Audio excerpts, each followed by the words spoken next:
My name is Anna, and for the longest time, my life was all about chemistry and work. After high school, I threw myself into university, studying to become a chemical engineer. Then it was straight to the lab, developing new polymer compounds.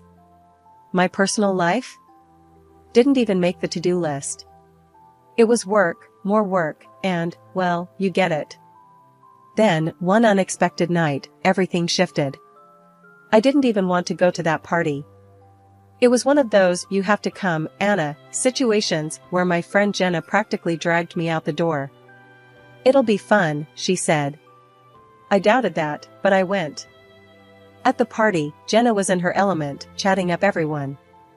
Then she grabs this guy by the arm and pulls him over to where I was nursing my drink in silence. "Anna, meet Tom," she said, a little too enthusiastically for my liking. "Tom, this is the genius chemist friend I was telling you about." Tom looked a bit taken aback, his eyes wide as he took me in. "Hi," he said, his voice uncertain. "Jenna's told me quite a lot about you." "Good things, I hope," I replied, trying to keep the conversation light. "Yeah, very impressive," he managed, though it sounded like he was talking about a scary movie, not a person. We somehow stumbled through the initial awkwardness and found a quiet corner.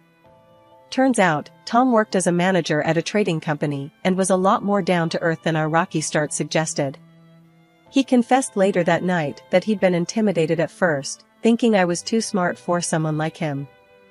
That made me laugh. It was refreshing, really. We started seeing each other, and a year flew by. I was surprised at how serious we'd gotten, considering how I used to dodge anything personal, like a chemical spill. Then came the day I met his family. His mom was a sweetheart, welcoming me with open arms. But his sister, Laura? A different story. Right from the start, she looked at me like I was a problem she hadn't figured out how to solve yet. During dinner, I tried to make conversation, asking her about her interests. She just smirked and said, "So, you're the chemist? You cook up stuff in the lab, and now you're here to cook my brother's brain?"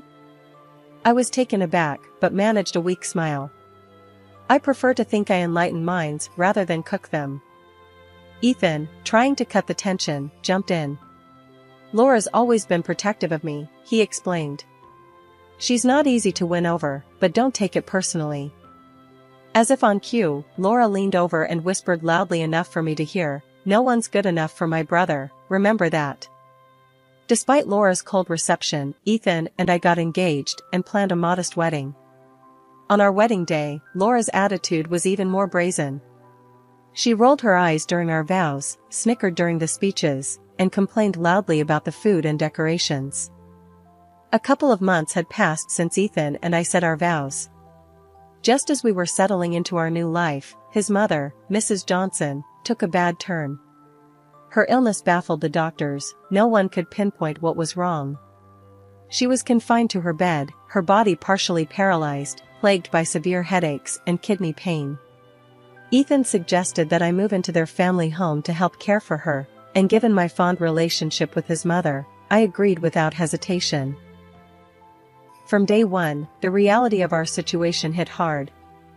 Mrs. Johnson was in a bad way, rarely leaving her bed, and I took on much of the caregiving alongside Ethan.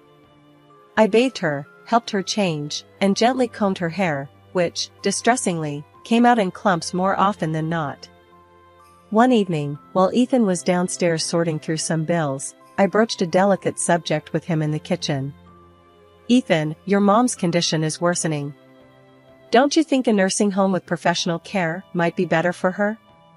I suggested, hoping he'd see the sense in it. Ethan rubbed his forehead, the weight of the world seeming to press down on him. "I know, Anna, I know it's bad. But Laura, she's adamant about keeping Mom here.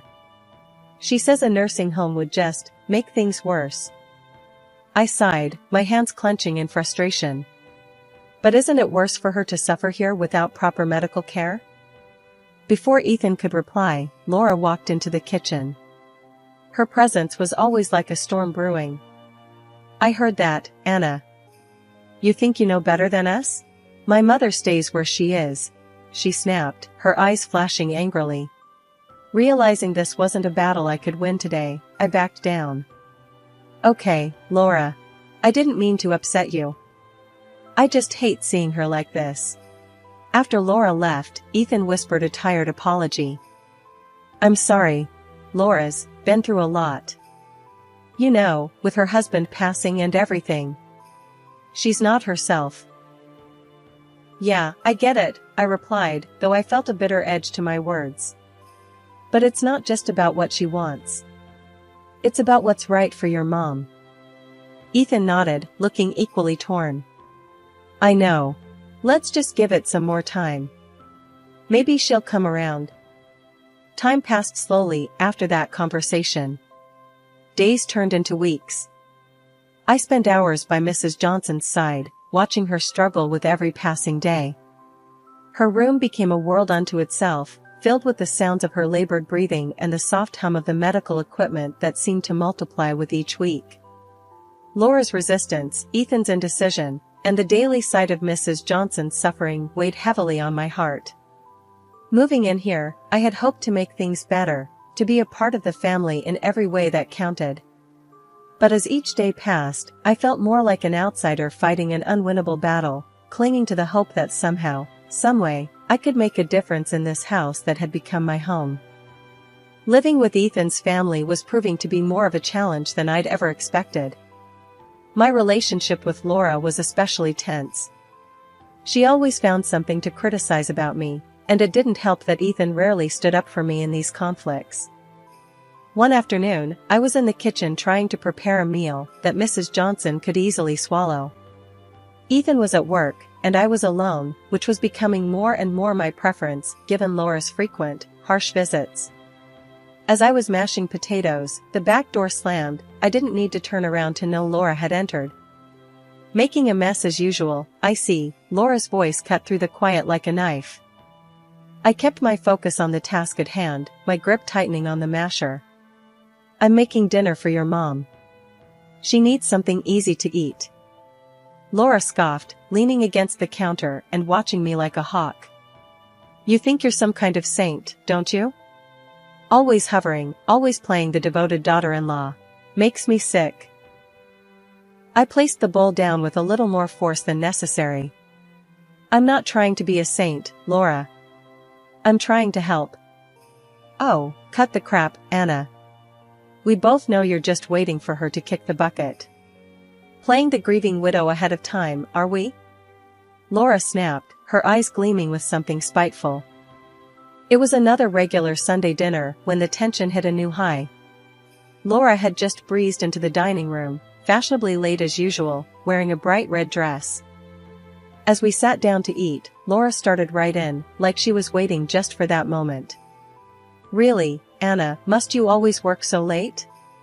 It's like you don't care about being a part of this family at all. I kept my eyes on my plate, trying to stay calm. I do my best, Laura. My work demands a lot. Unlike you, who doesn't even know what it's like to work. Ethan, who had been silent up until then, finally spoke, though not in my defense. Anna, please remember Laura is going through a lot right now with her husband's recent passing. Try to be a little more understanding. His words felt like a betrayal. I shot back before I could stop myself. Maybe if she dressed more like a widow rather than going to a party, I could take her grief a bit more seriously. The table went silent. Ethan's expression hardened. Anna, that's uncalled for. But it's true. I couldn't hold back. She criticizes everything I do, but barely looks in on her own mother. How is that fair? Laura slammed her fork down, standing abruptly. How dare you judge my grieving process? You have no idea what I'm going through. Ethan rubbed his temples, clearly frustrated. Anna, can we talk about this later? Please, let's just finish dinner. I nodded, tight-lipped, and we ate the rest of the meal in uncomfortable silence. After dinner, I tried to clear the air with Ethan, but it was clear his patience was wearing thin. Anna, I know it's hard, but you have to try harder with Laura. She's my sister. She's family. And what am I? I asked, my voice barely above a whisper. You're my wife, and I love you, but Laura's been in my life a lot longer. You two need to sort this out. I felt alone, truly alone, even though Ethan was right there. It seemed like no matter what I did, it would never be enough for Laura, or, it seemed, for Ethan. 2 months had passed in a blur of daily routines and silent meals until the day we lost Mrs. Johnson. Her death was both a shock and a sorrow that gripped the household, pulling us all into a deep, somber state. Ethan was devastated, his grief palpable and heavy. At the funeral, under a dreary, cloud-filled sky, the tension that had been simmering between me and Laura finally boiled over. As people quietly murmured their condolences, Laura cornered me by the old oak near her mother's grave. "This is your fault, you know," Laura hissed, her eyes sharp and accusing. "If you had cared for her properly, she'd still be here." I felt a flash of anger, but I kept my voice steady. "Laura, I did everything I could. She needed professional care, more than what we could give at home." "Excuses, just excuses," Laura snapped back, her voice low but fierce. "You just didn't want the burden, did you?"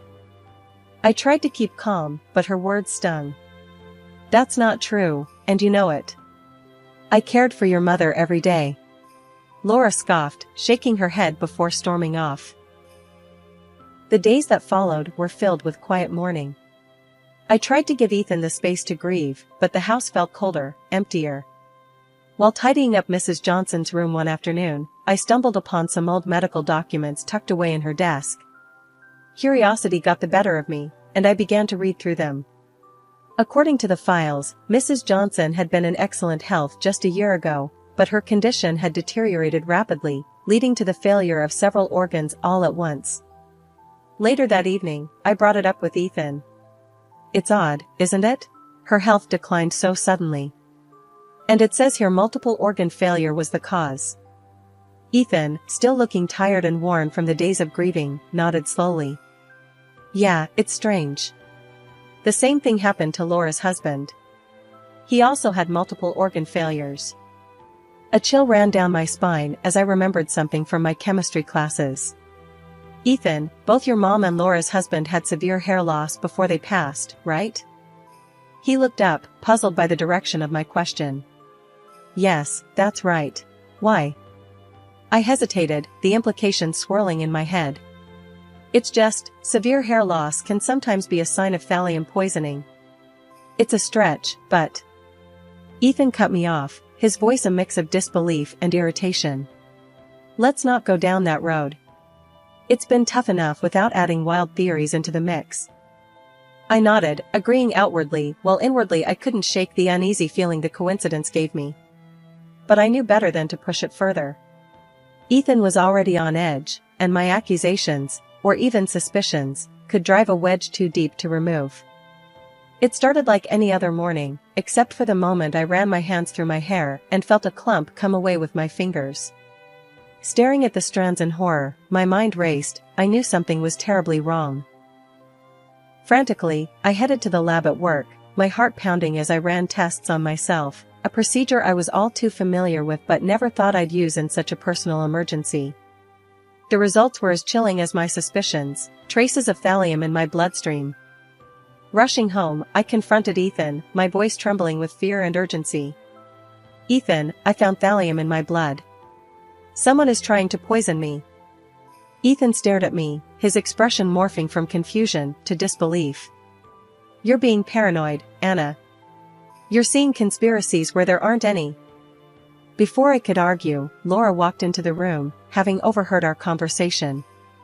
"Oh, please. You work in a lab, Anna. For all we know, you could have brought that poison home yourself. Maybe you poisoned Mom," she snapped, her voice dripping with accusation. I was aghast, the room spinning around me as her words sank in. Ethan's face darkened, his eyes narrowing. "I can't do this anymore, Anna.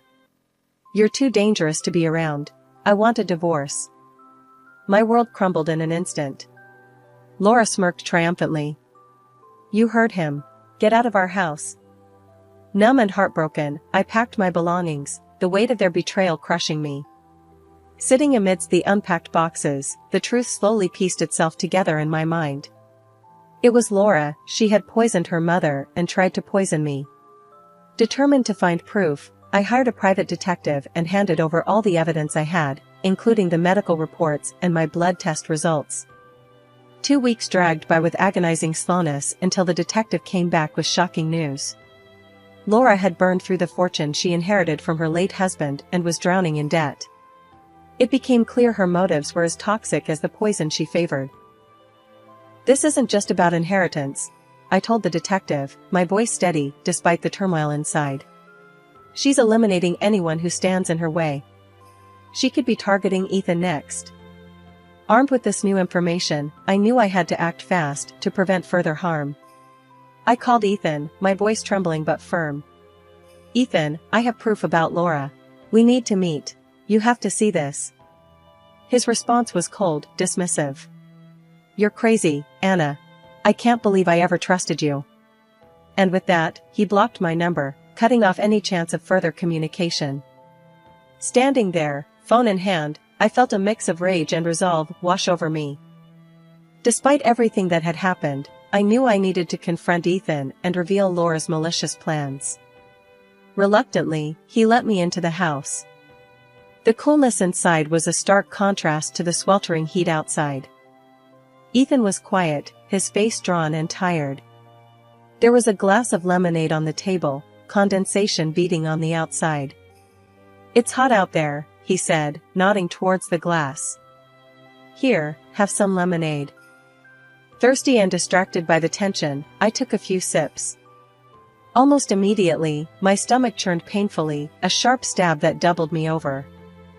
"Ethan," I gasped, clutching my abdomen. "Where did this lemonade come from?" "It's just lemonade. Laura made it. What's wrong?" His brow furrowed, a mix of concern and confusion crossing his face. "The lemonade, it's poisoned," I managed to say between sharp breaths. "Laura's trying to kill us for the inheritance." Ethan's expression shifted from concern to disbelief. "You're out of your mind, Anna. I'm tired of these crazy theories about Laura trying to kill someone." I was desperate, the pain overwhelming. "Please, Ethan, you have to believe me. Call 911. As I spoke, my vision began to blur, and I felt myself slipping towards the floor. The cold tiles were a harsh welcome as I hit them, semi-conscious, barely aware of my surroundings. Just then, Laura walked in, catching the tail end of our conversation. She looked from Ethan to me, lying helpless on the floor, and a smirk twisted her lips. "Really, Ethan, she's losing it. Making up stories even now," she said, her voice dripping with disdain.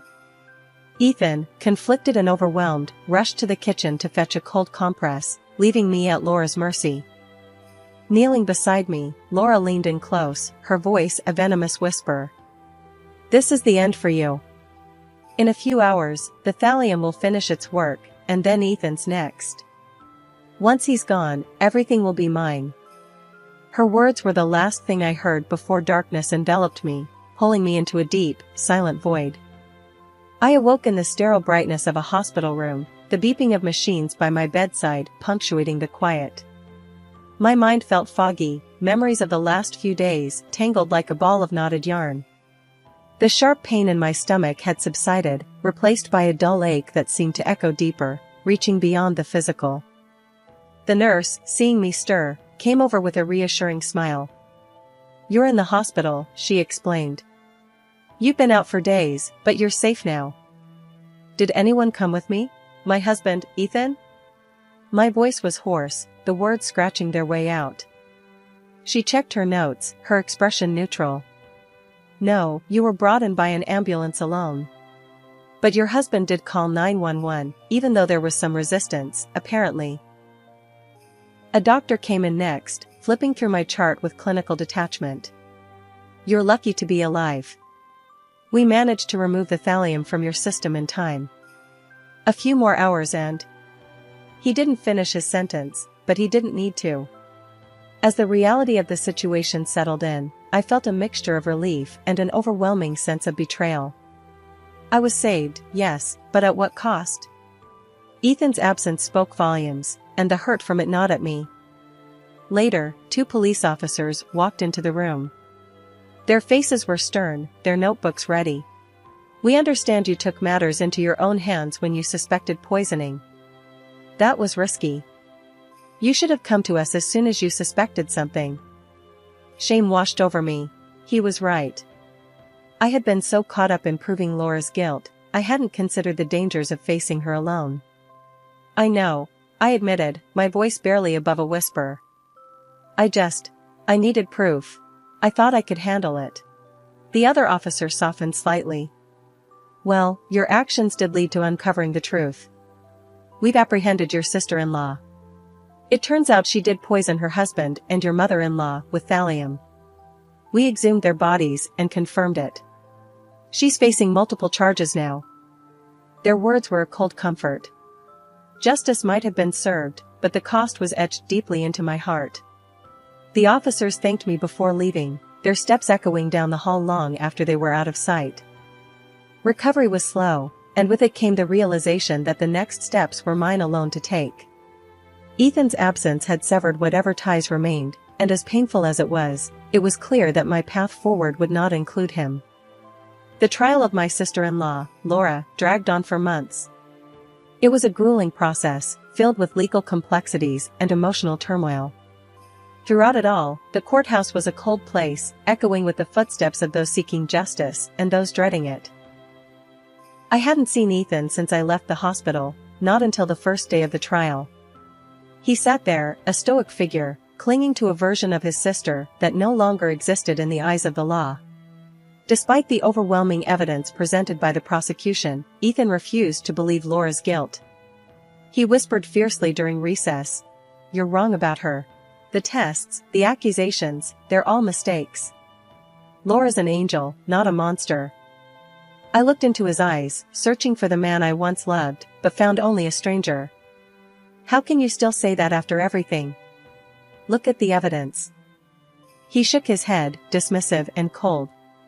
"It's all circumstantial. You just want revenge on her, that's all this is."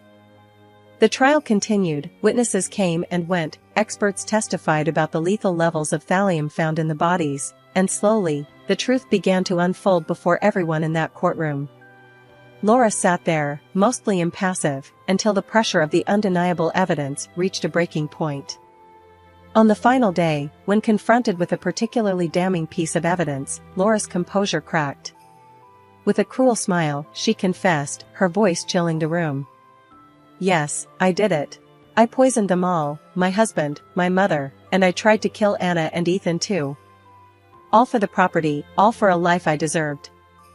The courtroom erupted in murmurs, the shock palpable in the air. Ethan's face drained of color as he turned to look at me, the realization of his sister's true nature finally dawning on him. Laura was found guilty of double premeditated murder and attempted murder. The judge handed down a life sentence, ensuring she would spend her remaining days behind bars. Additionally, all her assets were seized and awarded to me as compensation for the immense physical and emotional harm she had caused. After the verdict, Ethan approached me outside the courtroom. His eyes were red, his voice shaky. "Anna, I'm so sorry. I was blind. Please, can we start over? Can we try again?" The pain of his betrayal, once sharp and biting, had settled into a dull, constant ache. I looked at him, really looked at him, and knew that too much had passed between us, too much had been broken. "No, Ethan. I can't. It's over." He reached out, but I stepped back, my decision firm. "Take care of yourself, Ethan." Leaving the courthouse, I felt a weight lift off my shoulders, not because I enjoyed the outcome, but because it was finally over. The battle was done, and justice, though it came at a steep price, was served. My recovery was slow, a process of rebuilding what Laura had tried to destroy. Physically, the poison had left its mark, and emotionally, the scars ran even deeper. I underwent treatment, attended therapy, and slowly pieced my life back together in a new apartment, far from the house that once promised a shared future with Ethan. Now, living alone, I work on forgetting, on healing. Some days are harder than others, the memories of betrayal and poison haunting me like ghosts of a past life. But each morning, I wake up and remind myself that I survived, that I am free from the web of deceit that once threatened to claim my life.